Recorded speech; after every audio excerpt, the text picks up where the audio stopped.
புல்லாங்குழல் வாசிக்கிற கிருஷ்ணா, மாமா அலை மேல இருக்கிற வெங்கடேசா, புலி மேல வந்த ஐயப்பா,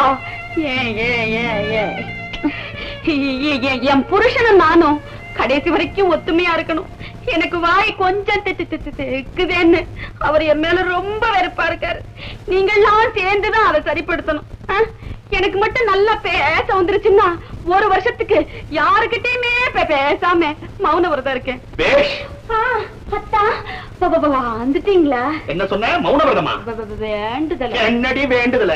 ஏற்கனவே திக்கல் பேச்சு நல்லா வந்ததுக்கு அப்புறம் மௌன விரதம் இருந்து என் உயிரை எடுக்க போறியா? அப்படிதான் முதல் பொண்ணை பார்க்க வந்தப்போ புரட்டாசி மாசங்க என் பொண்ணு பேசாதுன்னு உன்னை என் தலையில கட்டி உயிரை வாங்கிட்டான் உங்க அப்ப. சண்டாளம் நல்லா இருப்பானா? ஐயோ அப்பா, அவன் பேசாதீங்க. உங்களுக்கு ஆமா ஆமா ஆமா பெரிய கவர்னர் உங்க அப்ப. அவருக்கு நான் மரியாதை கொடுக்கணும். கல்யாணம் ஆன முதல் ராத்திரி கதவை திறந்து அத்தான்